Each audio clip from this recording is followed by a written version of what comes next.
আপনি রাতে 2 রাকাত নামাজ পড়ে একটা দোয়া পড়ে আল্লাহর কাছে চাইবেন, আল্লাহ আমার জীবন সঙ্গিনী বাছাই করতে চাই, একসাথে আমরা দুনিয়াতেও সংসার করব, তোমার জান্নাতেও একসাথে ঢুকতে চাই। এরকম লাইফমেট, লাইফ পার্টনার এই মেয়েটা আমার জন্য হবে কিনা, বা মেয়ে দোয়া করবে এই ছেলেটা আল্লাহ আমার জন্য হবে কিনা আমি জানি না, তুমি তোমার পক্ষ থেকে এমন ইঙ্গিত দাও বা আমার হৃদয়ে এমন একটা দিক নির্দেশনা দাও যাতে আমি সঠিক সিদ্ধান্তে চলে আসতে পারি। এই দোয়াটা পড়ে 2 রাকাত সালাত পড়ে আপনি যদি ঘুমান, আপনাকে আরশের উপর থেকে দিক নির্দেশনা দিবে কে? It's not necessary যে you have to see the dream. আল্লাহ আপনাকে স্বপ্নে দেখাই দিবে এমনটা নয়। হয়তো এমন হতে পারে একটা ইঙ্গিত আপনি পাবেন, অথবা ঘুম থেকে ওঠার পরে এই ফ্যামিলির প্রতি আপনার একটা আলাদা আকর্ষণ জাগবে, তখনই আপনি বুঝবেন আল্লাহর পক্ষ থেকে এই রহমত নাযিল করেছে কে। ইস্তেখারা করবেন।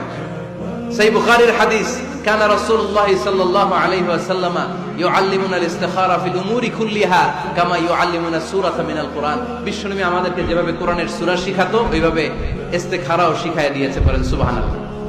2 রাকাত নামাজ পড়বেন, এরপর আল্লাহর কাছে দোয়া করবেন।